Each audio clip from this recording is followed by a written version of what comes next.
السلام علیکم ورحمت الله وبرکاته. امید ساتم چې ټول ملګري بخی. ملګرو په سوشل میډیا باندې څو ورځې مخکې یو خبر چلیدلو د شهید انور د فیملی په باره کې یو کس یو ویډیو جوړه کړې وه، د هغه د کور معلومات یې ورکړي، د هغه د کور فیملی ټارګټ کړې وه.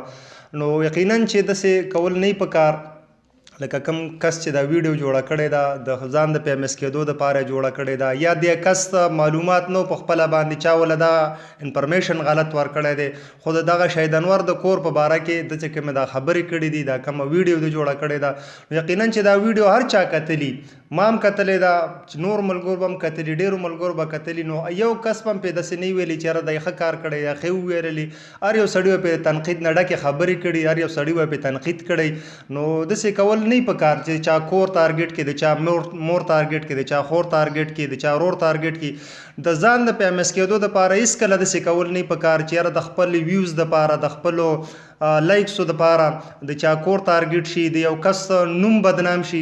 یقینا د شهید انور سره به زمونږ هم اختلافات دي، په ډېرو خبرو باندې هم ورسره زمونږ اختلافات دي، خو د هغې مطلب به دا نه چې موږ به د هغه د کوره پورې ځو، موږ به د هغه د ذاته پورې ټارګټ کوو، موږ به هغه ټارګټ کوو، موږ به د هغه کور نه ټارګټ کوو، موږ به د هغه مور نه ټارګټ کوو.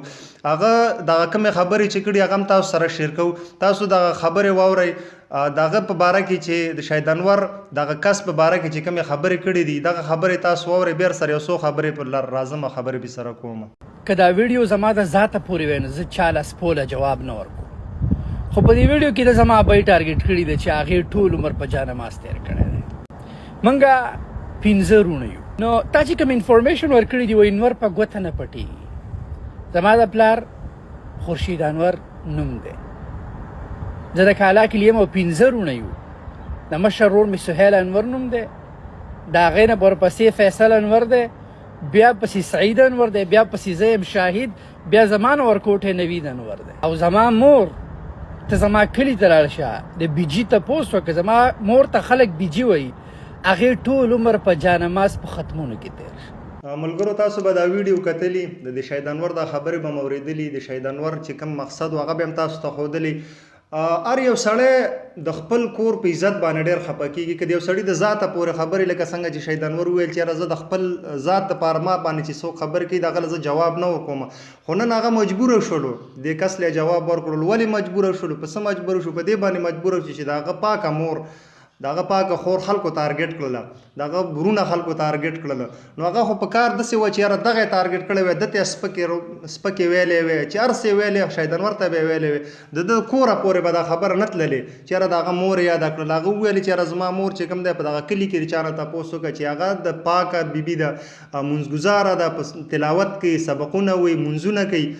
نو تا د پاکې بیبي تشبیه د یو داسې زنانه سره وکړله چې هغه یو ډمه یادېږي. موږ په هغې باندې هم تنقید نه کوو چې هغه یو ډمه ده، ځکه چې موږ نه ده لیدلې، خو تا نوم د هغې ورکړو ورله. او شهید انور وایي چې دغه زما مور نه ده، دغه هم یو تورسرې ده، یو زنانه ده.